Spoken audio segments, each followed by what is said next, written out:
Welcome to the Madison Miller Podcast. Today is Thursday, October 29th, 2020. Today I'm going to preview tonight's college football and NFL games for tonight. We'll recap the NASCAR race that finally was completed at Texas in the Cup Series. Then I'll do my MLB Who Had the Best 2020 rankings.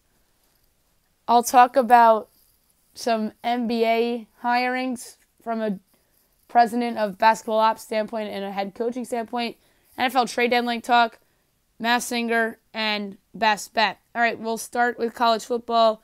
We got two games on tonight. The lines are courtesy of FanDuel Sportsbook, more ways to win. All right, the first game tonight is at 7:30 between South Alabama and Georgia Southern.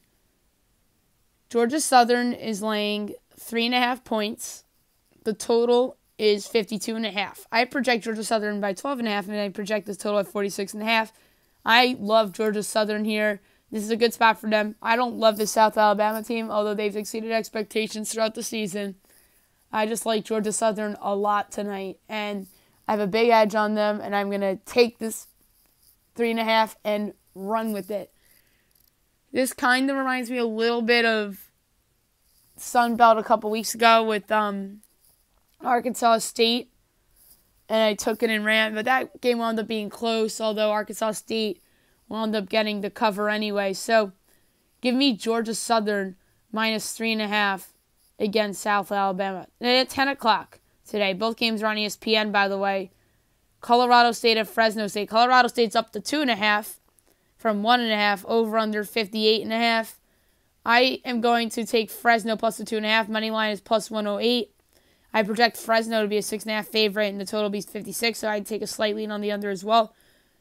But I like Fresno State. I think that they'll play better than they did a week ago. This is Colorado State's first game, and I'm surprised that they come out as a slight favorite here. So give me the team that already has a game under their belt.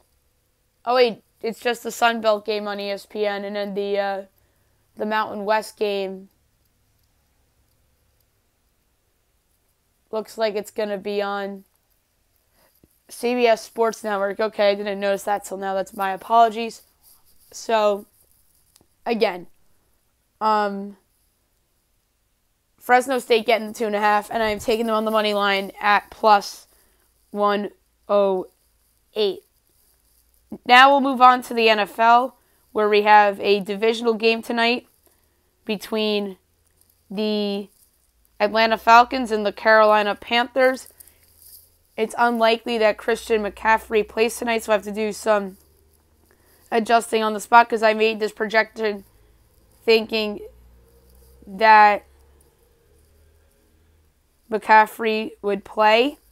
So now I have to make some adjustments here. Carolina's favored by 1.5 for real, and the total's 51.5. I, without McCaffrey, would make Atlanta 2, and the total 51.5. And with McCaffrey, I would make it Panthers by 0.5. I gotta take Atlanta plus the 1.5. I hate the pick. I absolutely hate it because the total is, I think, projected correct, and I'd stay away from the total. But this is horrible. This probably isn't going to be my best bet of the night. I'll probably go to college for that. But I'm taking Atlanta plus the 1.5 and plus 110 on the money line. I don't love this Panthers team very much. I know Atlanta finds ways to lose all the time. I probably won't take them on the money line. Then I'll probably just take them plus 1.5 and just bank on them to lose by 1, just like in that Lions game. So give me Atlanta getting 1.5 at Carolina. Maybe they win the game. Maybe I'll take a shot at the money line as well. But no Christian McCaffrey, or else I really would have expected or taken the Panthers to win the game straight up. So I don't feel good about it, but I'm going to call for Atlanta here. I don't love Carolina without McCaffrey. although they're competitive and Matt Rule has them playing hard.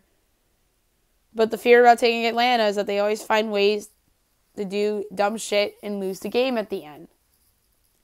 Now we'll move on to NASCAR. We'll go over the Texas results that finally happened after a rain delay for the past couple of days. And your winner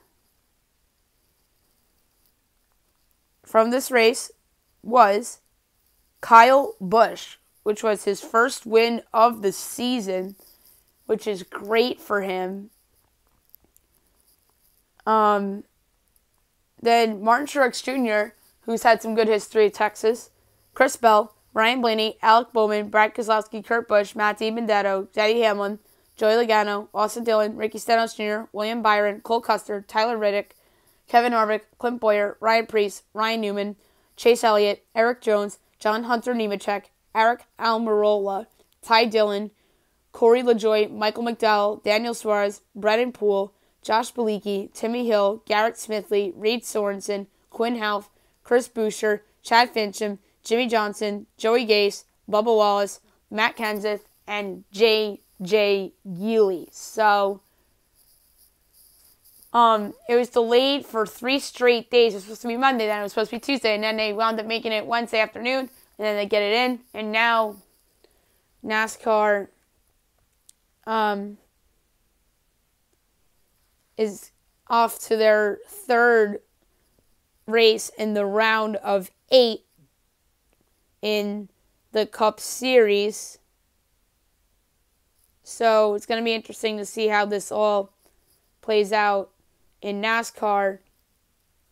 And next up for NASCAR is Martinsville on Sunday.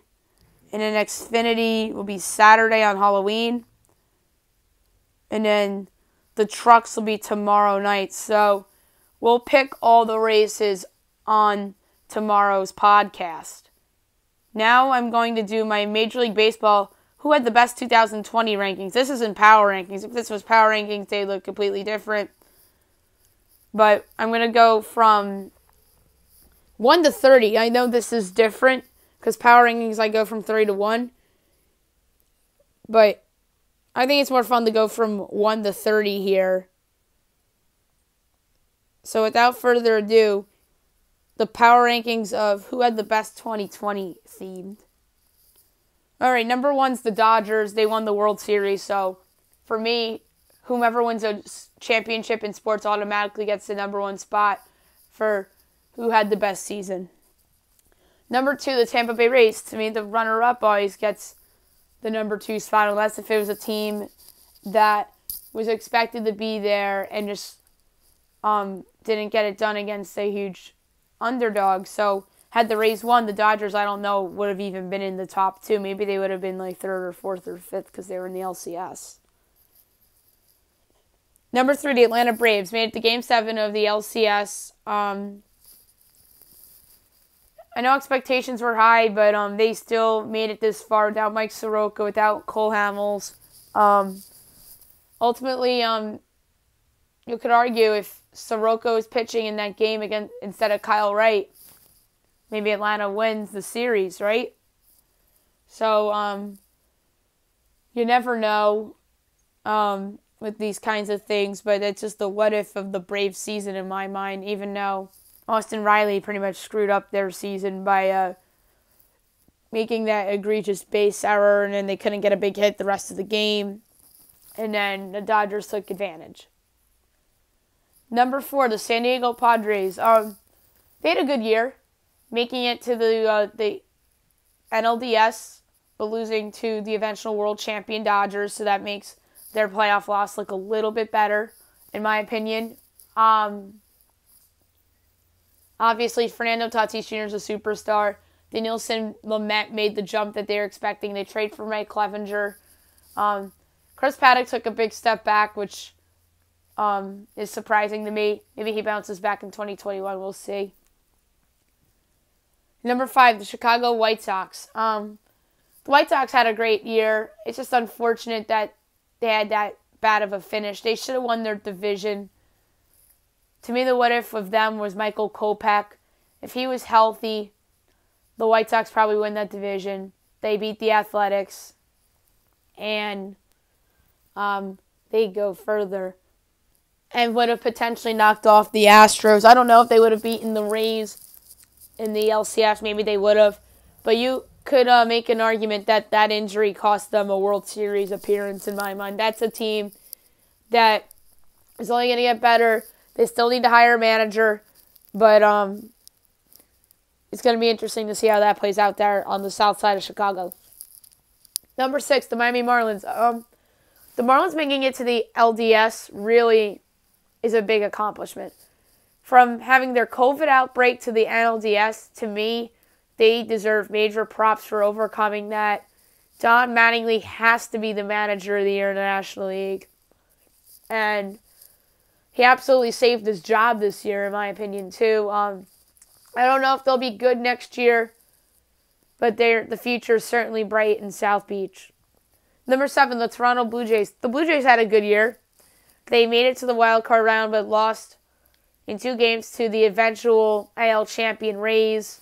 They have a lot to look forward to.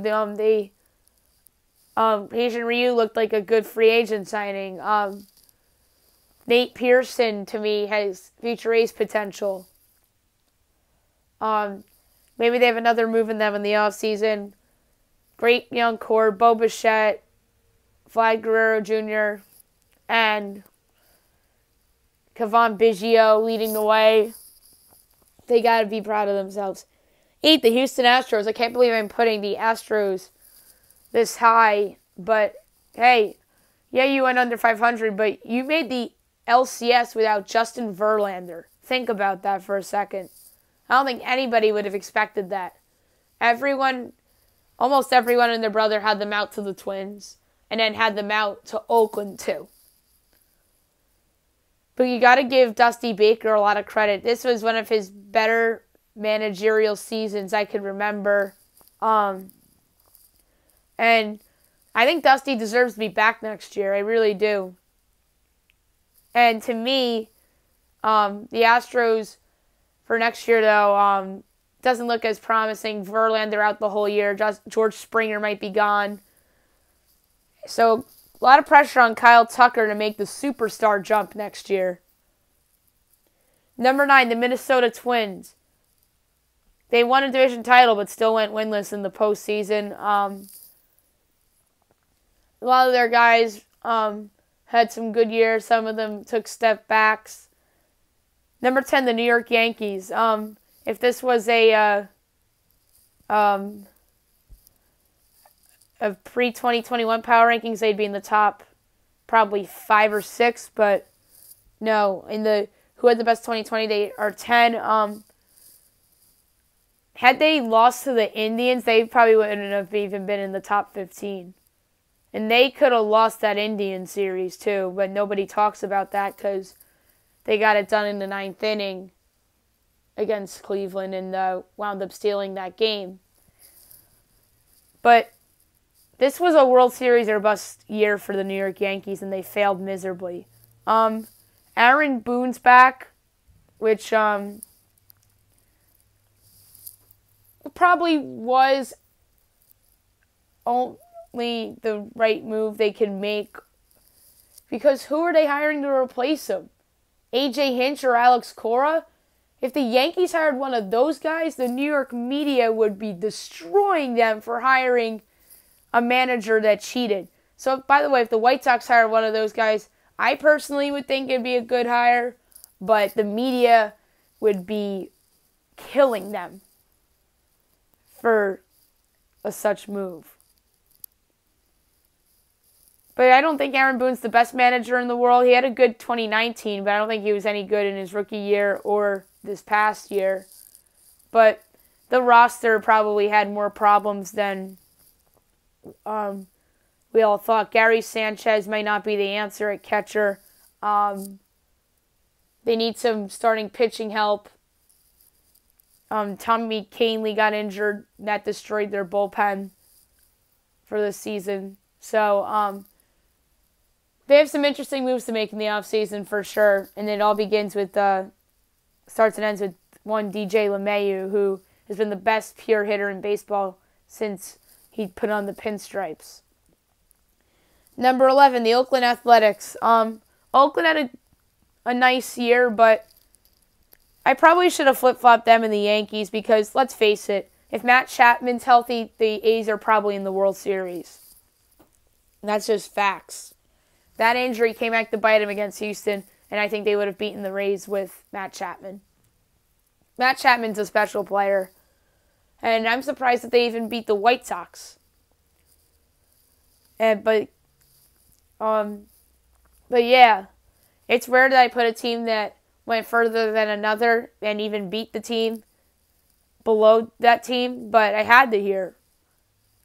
And it's due to losing to the Astros, quite frankly. But again, it comes up to Matt Chapman and that injury and what a big loss that was. And their offense was good at times and then struggled at times. And yet again, it comes back to Matt Chapman. So they have an interesting offseason ahead for sure. And I'm interested to see what they do. Number 12, the Cleveland Indians. You could argue should have beaten the Yankees in that game too and could have potentially knocked them off in the wild card round. But no, Brad Hand blows the save in the 9th inning. Aroldis Chapman gets it done. But the unfortunate loss for the Cleveland Indians was Terry Francona. If he was managing in that Yankee series, they'd probably win that Yankee series in 3. They'd probably still lose game 1 to Garrett Cole. But if he's there, maybe they beat the Yankees. So that's another what if for that team. Now the question is for them, Francisco Lindor, keep him or trade him. Number 13, the Chicago Cubs. The NL Central to me was just bad as a whole in terms of whether they were truly elite or not. But they weren't terrible. But the Cubs just had the best season in my mind out of those 4 teams. Although Javier Baez was bad. David Ross, I think, has shown signs of a good manager, but he, to me, failed in that Marlins series. He reminded me of Aaron Boone against the Red Sox from 2018, except they didn't lose 16-1 like the Yankees did against the Red Sox. But yeah, I think Ross has to show major improvement in year 2, or else that looks like a bad hire. Number 14, the St. Louis Cardinals. The Cardinals could have beaten the Padres, but they imploded in that series in game number 2. They have some questions. Adam Wainwright.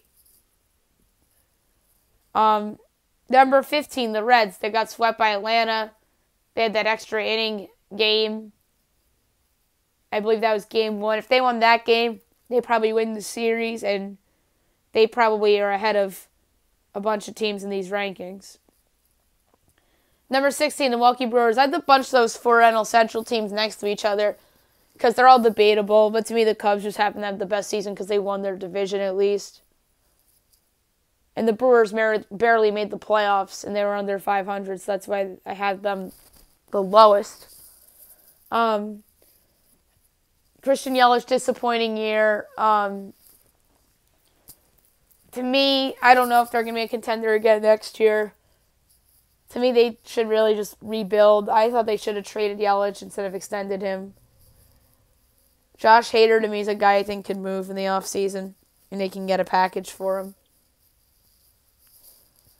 Number 17, the Orioles. I can't believe the Orioles are this high, but hey, they were a team that, to me, had a okay year, even though they didn't make the playoffs. They saw a lot of promise for some young players. Ryan Mountcastle, Drake Kramer. And those are 2 pieces from their farm system. Kramer came in the Manny Machado deal. They also saw some improvements from Anthony Santander, but then he got injured. So yeah, the Orioles have a bright future, but I still don't think they're ahead of the Yankees or the Rays or even the Blue Jays yet. 18, the Phillies. Disappointing year one for Joe Girardi. Bryce Harper, disappointing year two, although he had some good numbers. But let's face it, the Phillies should have been better than the Brewers and the Marlins, right? And you could say about the next team I'm going to bring up after the Phillies. But you could argue the team I'm going to mention after the next team, and maybe the team after that should be ahead of the Phillies in a certain division rival theirs, which I'm going to get to next. But yeah, disappointing year for the Phillies. A lot of pressure on Joe Girardi and that team to go out and have a good season next year, and they are under some pressure in the offseason to do something too. Number 19, the New York Mets. Disappointing year one for Luis Rojas. It's just crazy that the Marlins made the playoffs and not the Mets. They are a team that I think is under some pressure to make a big move. Steve Cohen's in, and Jeff Wilpon's finally out. So I think the Mets are under immense pressure to add a bat in the winter, maybe even an arm too, because their pitching depth isn't as good as it once was, and Noah Syndergaard's not coming back until the second half of next year with the Tommy John. Number 20, the Seattle Mariners. You could argue they should be ahead of the Mets and the Phils. They weren't that bad this year. They've had some players emerge. They had guys that made some big step forwards. Scott Servais, I think, saved his job a little bit. Number 21, the San Francisco Giants. They're another team that I think should be proud of the year they had, even though they finished outside the postseason. They almost made it, too. Mike Yastrzemski really developed into something. And now the question is the future of Buster Posey. I think Joey Bart, I think, is in play to start at catcher next year. And then Posey could be a DH. Number 22, the Kansas City Royals. They've had some players develop for them this year. Brady Singer, who I really like. Maybe he'll have a breakout in 2021. Chris Bubick, I really like. So the Royals pitching for the future is really coming around.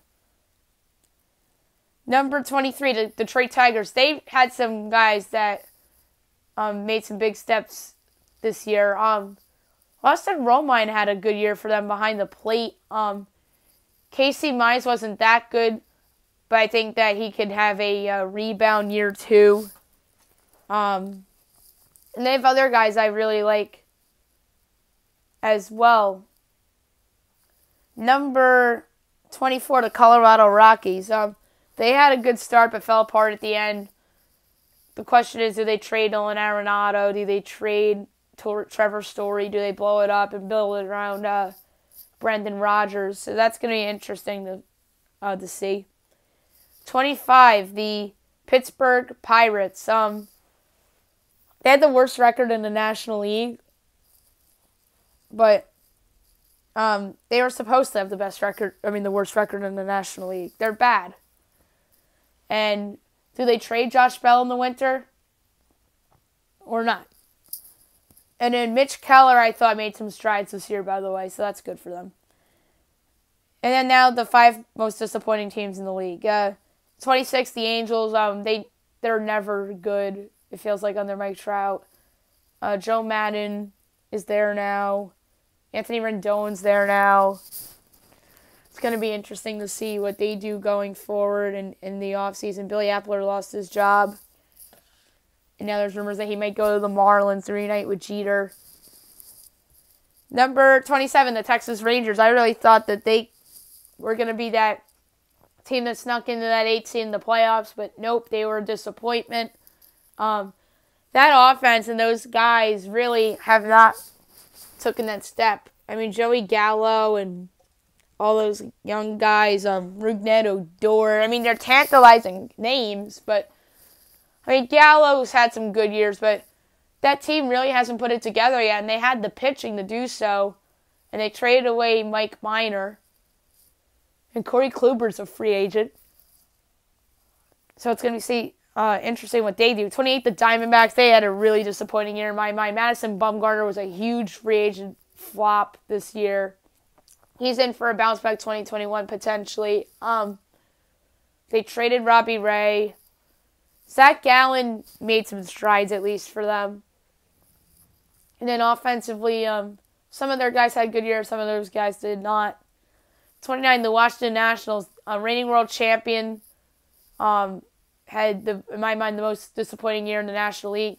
We didn't even see Steven Strasburg this year, so I guess they get a pass due to that. But, again, the Miami Marlins made the playoffs and you didn't, and you were the reigning champions. And you still had Max Scherzer and Patrick Corbin in your rotation. That's unacceptable in my mind. Unacceptable. And I know the loss of Anthony Rendon was humongous. But they banked on guys to make jumps, and they didn't. Trey Turner has not made that wow leap yet. And they have some other guys that they really are banking on to make that next step. And number 30 is the Boston Red Sox. They had the worst season this year in my mind. They won the World Series 2 years ago. Ron Renicky was not renewed. And there's rumors that they might bring back Alex Cora. Boy, that might not go well in Boston. Although he helped them win the World Series, though, so I understand why they would bring him back. And J.D. Martinez did not have that great of a year. They didn't have Chris Sale this year. But you're the Boston Red Sox. And you were a dumpster fire this year. And then they had some guys that didn't make the next step. I mean, Devers, I don't think, had that great of a year. Bogarts didn't have that great of a year. J.D. Martinez, like I mentioned, didn't have that great of a year. That team might be in for a big rebuild ahead. And we're maybe talking about them building around Rafael Devers and Jeter Downs and Alex Verdugo. And they literally have zero pitching until Chris Sale comes back. What a mess in Boston. My goodness. And at least they made some trades at the deadline, but they were relievers. They traded away relievers, not necessarily any monster names. So there you have it, who had the best 2020 MLB power ranking. Now I have to discuss some NBA news. Daryl Morey wasn't out of the NBA for long. He agreed to be the Philadelphia 76ers' next president of basketball operations. I think this is a marvelous hire for Philadelphia. Elton Brand is still in his position at GM as of now, but you never know. But good for Daryl. I think this is huge for him. It's huge for the NBA and it's huge for the Sixers. And now that makes the Philadelphia 76ers more interesting. You have two big names running the show in Daryl Morey and Doc Rivers. And Elton Brand still their GM, though. And now the pressure's on them to make some moves. And I think Morey's going to have a big say in that. Morey almost went to Philly a couple years ago, but wound up staying in Houston. But now he goes to Philly. And that just makes the Eastern Conference and the Sixers more interesting. I wonder what Daryl thinks about Joel Embiid and Ben Simmons and whether they can coexist. And if he doesn't think that, then he'll trade one of them. And now, to me, it's fair to say that no Philadelphia 76ers player is untouchable. Because Daryl Morey is so unpredictable sometimes. And Bill Simmons always jokes on his podcast that he'd trade his kids. And I feel that way about every Celtics player except for Jason Tatum. But because Danny Ainge, I've seen trade a bunch of big names before, and he's never afraid to do anything. But yeah, now you have two crazy GMs in the Eastern Conference and the Atlantic Division, too. And there's three. Masai Ujiri, too. My goodness. So you got three crazy executives in the same division with Boston, Philly, and Toronto. And all three of those teams are supposed to be good next year, too, as well as Brooklyn. So the Atlantic Division's absolutely loaded going into the 2020-2021 season. And now, Morey, what does he do? What's going to be his first big move as the president of basketball ops in Philadelphia. And you know he's going to get the credit/blame and not Elton Brand now, because he's obviously the more recognizable name there. It was like Magic Johnson with the Lakers when he was there. And especially in a big market like Philly, the bigger name always gets the credit/blame. So, like I said, great hire for the 76ers, and now it's going to be interesting to see what that team does in the offseason. And speaking of Daryl Morey, his old team finally hired a new coach, and it wasn't somebody who you thought it would be. They hire Mavericks assistant Stephen Silas. Interesting hire. Silas is somebody that was an assistant for a long time in the NBA. He bounced around a lot as well. He was a scout for the Hornets from 99 to 2000. And then got promoted to assistant from 2000 to 2002. And this was the old Charlotte Hornets. Or, wait a minute, they were the Bobcats back then. Never mind. And then, oh wait, they were the, still the Charlotte Hornets. It was before they were the Bobcats. And then the New Orleans Hornets, he went with the Hornets to New Orleans from 02 to 03 as an assistant. Then he was an assistant under, or with the Cavaliers. So he was one of LeBron James' ex-assistants. In 05 to 06, he was a scout with the Wizards. From 06 to 2010, he was an assistant with the Warriors. And then between 2010 and 2018, he was back with Charlotte, the Bobcats, Hornets as an assistant. And then was with the Mavericks under Rick Carlisle from 2018 to now. And then he worked under his father in New Orleans, or with the Hornets from 2000 to 2003, and for the Cavs in 03 to 05. So, it's a good hire. In terms of somebody that has a lot of assistant experience and has been with some good coaches like Rick Carlisle and his father, Paul Silas. So, it's going to be interesting to see how this plays out. Maybe this was the better route to take than going with the sexy name like Jeff Van Gundy. But you never know. And I know Jeff Van Gundy wants to get back into it. But I think he wants the right opportunity. And I really thought he had a chance to land this Rockets job. I really did. And now, obviously, he goes back to ESPN. And he'll stay with Mike Breen and Mark Jackson. So that's good for ESPN that they still have their two top guys with Mike Breen. But even if one of them did leave for a coaching job, they would have promoted Doris Burke into that spot. And she's wonderful. Absolutely wonderful. And she is the best female analyst, perhaps, in all sports right now, in my opinion. So, it's going to be interesting to see how this hire plays out. And I wonder if James Harden signed off on it, because this is not the hire I was expecting. And now there's reports out saying that John Lucas, and that's who I thought was going to get the job, is going to be on Silas's staff. So that's interesting for sure. Now I want to talk about the NFL trade deadline. I almost said NBA trade deadline. But no, NFL trade deadline talk. There has been a lot of talk, and there's been some trades. We talked yesterday about Marcus Golden and Everson Griffin getting moved, and now yesterday the Seahawks traded for Carlos Dunlap.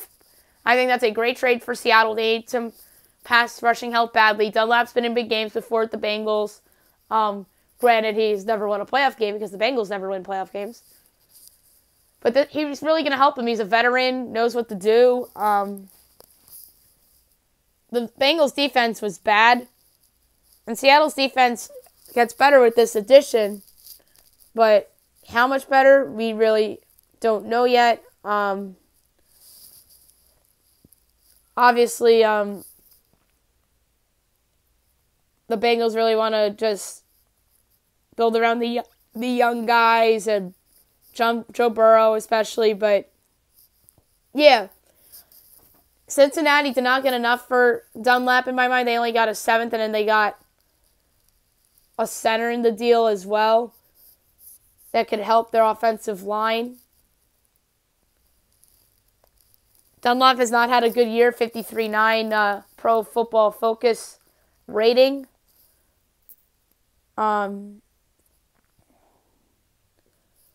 And now it's going to be interesting to see who else will be on the move within the next couple days. The trade deadline's on Tuesday, which is Election Day, so it's not really going to be the biggest story going on in our world. But yeah, B.J. Finney was the lineman that Seattle got back in the deal, and a 7th-round pick.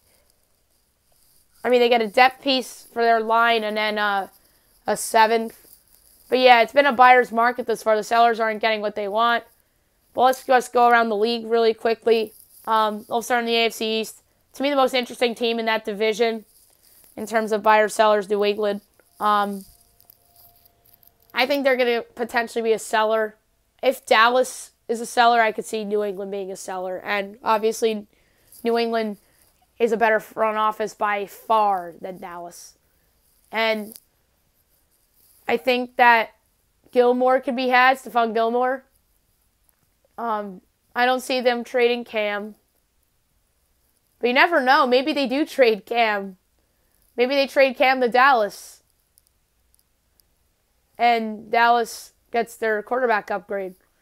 And Cam in that offense would be better than Cam in the New England offense. That's interesting. I talked myself into Cam to Dallas. That would be really a fun trade. And what would Dallas have to give up? A 5th-round pick? That would be a steal for Dallas. Are you kidding me? And that would be an upgrade over Andy Dalton. And Ben DiNucci, obviously, as well. So, that's just the thinking out loud trade. And then the Patriots can go to Stidham and then tank for Trevor. Yes, Stephon Gilmore, I think, could potentially be had for the right price. Also, I don't see them moving Julian Edelman. That guy's a Patriot for life. Maybe the lineman that's on the 1-year deal. I'm blanking on his name. Shaq Mason, right.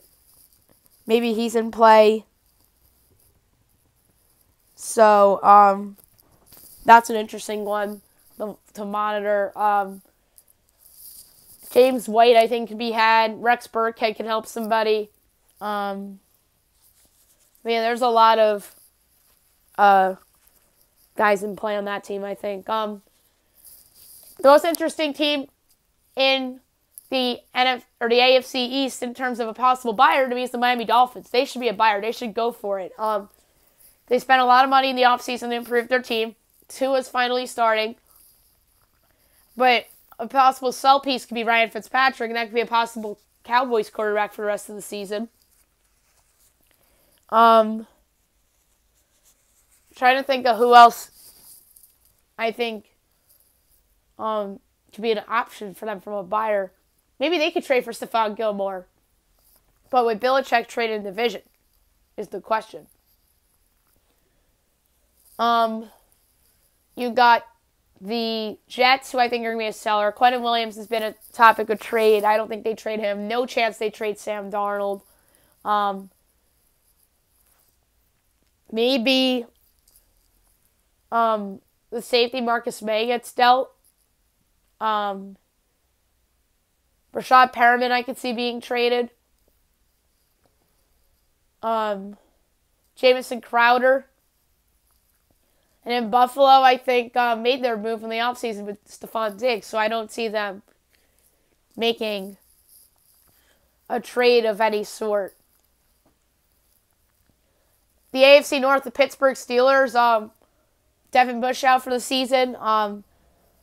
So maybe they could make a replacement trade there. A guy that I thought about for them to trade for is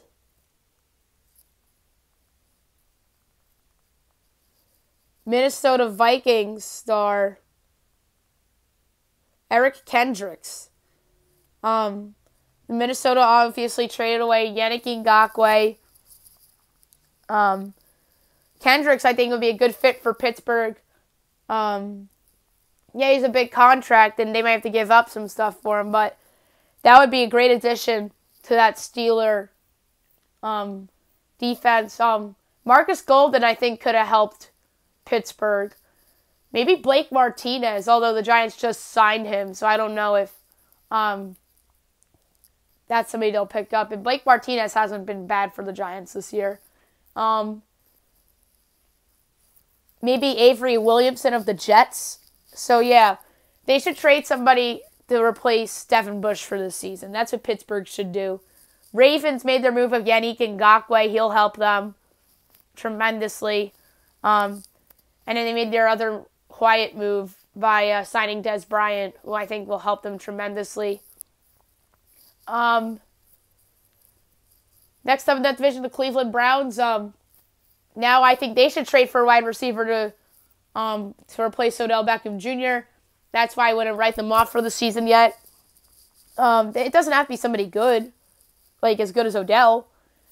I mean, maybe they trade for Jamison Crowder of the Jets. That'd be a good little replacement. You make Landry the 1, Crowder the 2. And there you have it. And some other guys, I think they could trade for Golden Tate of the Giants, but he has a big contract, so I don't know if they'll do that. I know Adam Thielen's name's been thrown out there because the Vikings, people are putting it as a blow-it-up team. There's a lot of good players, but I don't think they'll go there. But I don't think they're going to get a big name, but maybe I think Jamison Crowder is someone that's realistic for the Cleveland Browns. And the Bengals traded Carlos Dunlap. Maybe they trade Geno Atkins. I think that Gio Bernard could have some value. So it's going to be interesting to see what they do. AFC South, the Texans, I think they'll be a seller. Will Fuller's name has been targeted in trades. And they linked him to Green Bay. That would be a great trade for Green Bay. I know it won't be a good deal for the Texans, but that'd be a fantastic trade for Green Bay. Aaron Rodgers would finally get that second receiver to go with Devontae Adams. That would make the Packers to be the team to beat.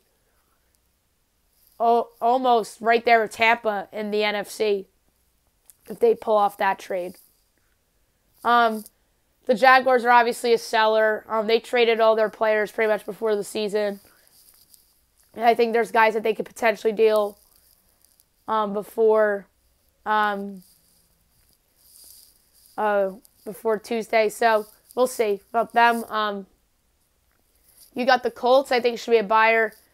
There's talks about them getting a quarterback potentially because Phillip Rivers hasn't been that good. But I would wait till the offseason to explore getting a quarterback if I'm them. Rivers, I don't think has been that bad.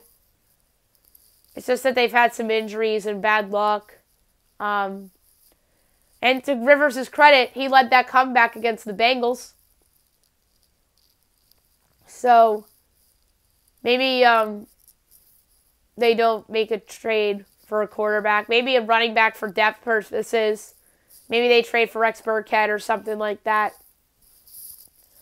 And the Titans, I think they should be a buyer. I think that they could use help on their pass rush and with their linebackers. Maybe they trade for Avery Williamson or somebody like that. And the AFC West, Denver, I think, will be a seller. I think that Melvin Gordon could be had. I think that a couple other of these guys could be had. Jerry Jeudy, no chance. Cortland Sutton, no chance. Philip Lindsay, no chance. Drew Lock, no chance. Bradley Chubb, I don't think there's any chance. If Von Miller was healthy, maybe they'd look to trade him. I know his name has popped up a couple times in trade rumors, but he's not playing this year, so I don't think they'll trade him. The Raiders should be a buyer in my mind. They should really be looking at linebackers too. Obviously, they could be an Avery Williamson spot. The Chiefs, I think, should make a move to help improve their defense. I know they already signed Le'Veon Bell to help their running game and pretty much replace Damian Williams for this season. I know I keep mentioning the name Avery Williamson because he's the only somewhat competent linebacker that I could see being traded by Tuesday. Or maybe Leonard Williams of the Giants. That would be a good pickup for somebody too. I could see him being on Kansas City. Chargers should be a buyer, although their record suggests seller. And then obviously they're not getting Derwin James back this year, which is a case for them being a seller too. But yeah, to me, they're a wild card and could do anything. And then the other AFC West team we didn't get to. Oh, no, wait. We got to all the AFC West teams. And now the NFC East. Going to be quick here. The Cowboys traded Everson Griffin. They're going to be a seller. The Giants are going to be a seller. They traded away Marcus Golden. Although there was a random rumor that they contacted the Lions about Kenny Golladay.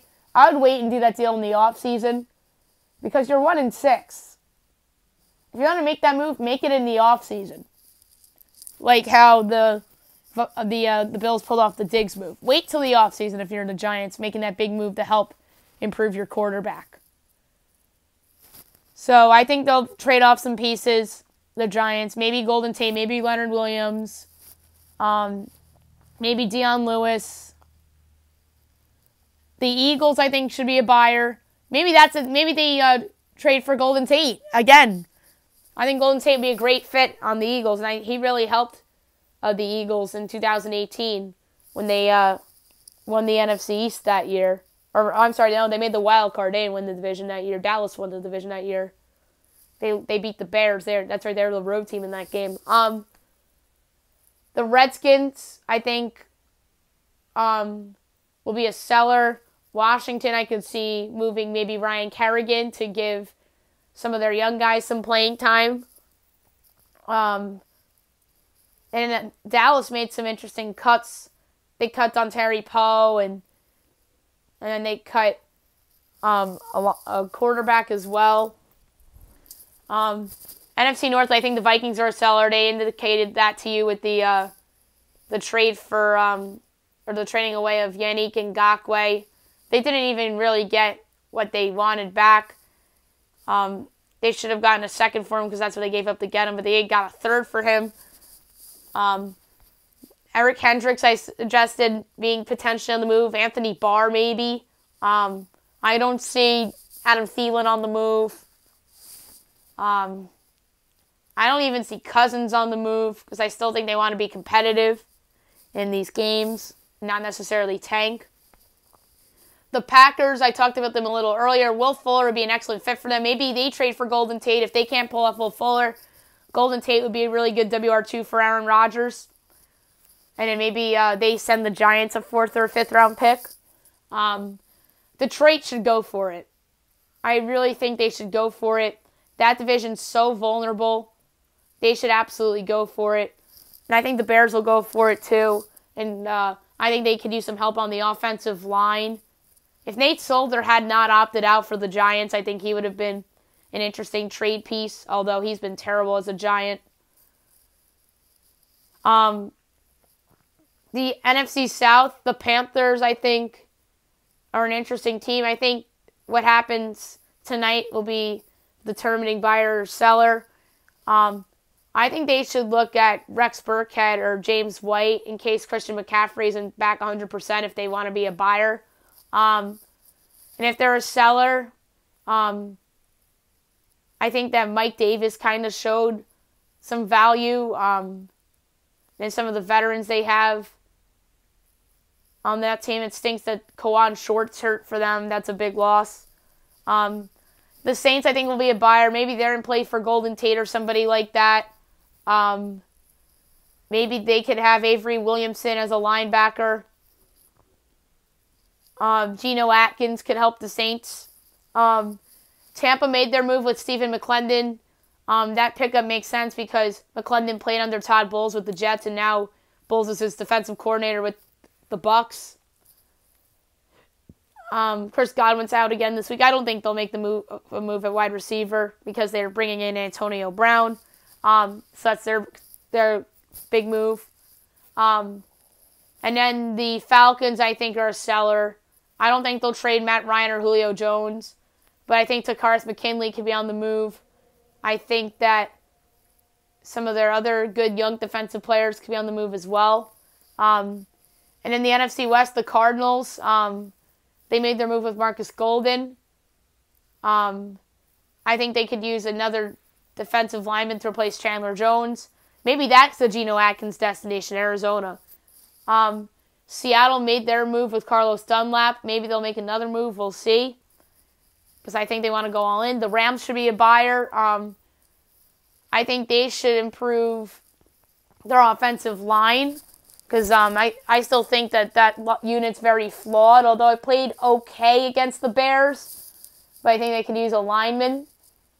And then San Francisco should be going forward too. They should be getting a receiver. Maybe they go out and get Golden Tate or somebody like that. Their wide receivers have been banged up all year. And I think Golden Tate would be a really good fit for the 49ers and Jimmy Garoppolo. So, yeah, it's going to be an interesting trade deadline. We'll talk more trade deadline tomorrow, especially if there's more moves that will be made. And now I want to recap the Masked Singer from last night. Interesting episode. Group C finally took the stage. The Squiggly Monster went first. There's hints about video games. Then there was Ken Jeong in part of the video game. It looked like a casino game. There's a lot of cookies. There is magician hints. There was a lock. There was a DJ. There was salami. And he performed Have You Ever Seen the Rain, which is a great song to perform. And obviously, that's a popular song. And he performed the song by Creedence Clearwater Revival. I think that this is somebody that is a star. I think that he is somebody well known in the music world. A name that I thought about for the Squiggly Monster. Somebody that I thought was the monster in the first season. And that, my friends, is none other than Hootie, Darius Rucker. I'm not sure if it's Darius, but I was getting Darius vibes, and the funny thing about him potentially being the Squiggly Monster is the fact that everybody thought he was the monster in Season 1, including Robin Thicke and Ken Jeong. But you never know. Robin Thicke went with Ray Romano. Jenny McCarthy said Al Franklin and Brad Garrett. And Ken Jeong with the worst guest of the night with Dr. Anthony Fauci. The Mushroom. I thought was a very, very, very interesting performer. There's hints about him being underground for a while. There was a Lips hint, so maybe there's a tie with him and the Lips character, which we'll eventually get to. There was a city vibe. There was a star. There was a watering can. And he performed This Woman's Work by Maxwell, which is a phenomenal song just in general, and he sang it beautifully. I'm going to go with RuPaul for now. I don't feel good about it. Ken Jeong made an interesting guess with Usher, and I actually think that Usher could be the serpent, by the way. Nicole Scherzinger went with Donald Glover, which I think was another good guess. And Jenny McCarthy went with Frank Ocean. There are some Broadway vibes, so I understand the Donald Glover guess. But Usher's really interesting to me as well. Jellyfish, this is a popular person when it comes to social media. They hinted at Instaclam instead of Instagram, obviously. There's a bubble. There are shells. There's a book. There's a tiara. This person hints at being a party girl. And then there's an angel. And then there's baby powers. So this is obviously someone very young. And this person performed Big Girls Don't Cry by Fergie. I don't think she was that special. I just think she's going to benefit from being in a weaker group. If she was in Group B, or I'm sorry, Group A, she would have been eliminated by now. But she's better than Gremlin, for sure. But I have two names in mind. Dance Moms is Maddie Ziegler, someone that's very big on social media and someone who got off to a fast start in her career from being on Dance Moms, and now she's all over the place. And the Kissing Booth's Joey King, who I threw out as a possible candidate for this show before the season. Obviously, Kissing Booth 1 and 2. She's been in some other movies as well, and she's very popular on social media. So I could see a world where it's Joey King. And I've seen videos of her singing before, and her voice reminded me of Joey's voice. So I won't be shocked if it's Joey King, and I won't be shocked if it's Maddie Ziegler. But I'm going to go with Joey King for now. But I won't be shocked if it's Maddie Ziegler. And I thought about Chloe Lukaziak, too, of Dance Moms. So I wouldn't rule her out. Robin Thicke had an interesting guess of Gabby Douglas. That wouldn't stun me. Ken Jeong went with Aquafina. And Nicole Scherzinger went with Sophia Richie, which wasn't a bad guess. Broccoli's interesting. He hinted at social media too, and TikTok. There's a house. There's cheese. There are 3 men and a baby, what I thought was weird. There was a car wash hint. There is cheese and cowboy. That makes me think of Packers and Cowboys. But what do you know? Then there was a guitar too. There's a music hit in there. And then Broccoli performed House is Rockin' by Stevie Ray Vaughan in Double Trouble. This is obviously somebody older. I don't love Broccoli either. I think this is potentially a big name too, but I don't think it's a singer. I think it's an athlete. Nicole Scherzinger went with Bill Murray, which I thought wasn't terrible. Jenny McCarthy went with Howie Mandel, but I think he's too old to be Howie Mandel, potentially, but I could be wrong. And then Robin went with Goo Goo Bird. I think this could be Brett Favre. I think that'd be a fun get for the Masked Singer. There's a cheese hitting in there that made me think Packers. And then he's beaten the Cowboys several times. And someone else that I think maybe, but I don't know, Troy Aikman. There's a Cowboy hint, and he's obviously beaten the Packers a lot in his life. He called a lot of Packer games. And obviously, maybe 3 Men and the Baby could refer to something. I don't really know if that really relates to Aikman or Favre, but I actually think that this is an athlete, not a singer. But it could be an actor. Could be a social media darling. And then last but not least, Lips, which I think has been the most disappointing character of this season. I had high hopes for Lips, but she was terrible. There's Cheetah, Roller Skates, Kangaroo, there's Disco, so you're thinking 70s, DJ Vibes. There's a 12 jersey, which I don't know what that meant. They're hinted about being around for decades. And then there's Ice Cream. And then she performed Native New Yorker by Odyssey. Wasn't that great of a performance. She barely even moved. She was on a couch. I thought it was Wendy Williams. Robin Thicke thought it was Sandra Bernhardt. Jenny McCarthy and Nicole Scherzinger thought it was Wendy Williams as well. And who ends up going home? Lips. Who, like I said, was a major disappointment in my mind. Meanwhile, I got to give credit to Squiggly Monster. He's the guy that exceeded my expectations in this group. He's the one I thought was going to not be that great, but I was way wrong about Squiggly Monster. I think he might be around for a little longer. But yeah, my guess was Wendy Williams. Ken Jeong's first impression guess was Mariah Carey, which was terrible. And his last guess was Allison Chaney. And then Robin, Jenny, Nicole, they all went with their first impression guesses. Robin's was Sandra Barnhart, and Jenny Nicole's was Wendy Williams. And who was it under the mask? Wendy Williams. So the ladies were correct. I was correct.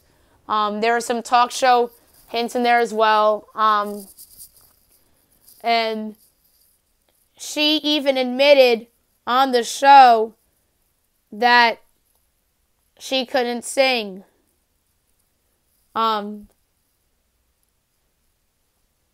Obviously, the Wendy Williams show, she just got a divorce from Kevin Hunter.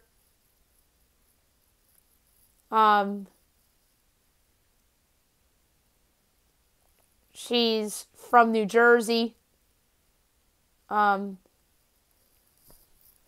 yeah, to me, Lips was a huge disappointment, and I was expecting it to be like a mega star, like Anita Baker or somebody of that veteran nature, or even someone in that next era, like maybe Laura Branigan, maybe Cyndi Lauper or somebody like that. But no, it turns out to be Wendy Williams. So yeah, this is an interesting group. Obviously, the worst person went home, and that was Lips. Lips and Gremlin were easily the two worst of the season. I don't love Broccoli. I'm not a huge fan of Jellyfish, but she is intriguing to me. Mushroom, I think, is the best of this bunch. Squiggly Monster, like I said, exceeded my expectations, and I think this group is back next week. So it's going to be interesting to see who survives and who goes home. Last but not least, best bet of the day, brought to you by FanDuel. Hinted at it earlier. I love Georgia Southern tonight against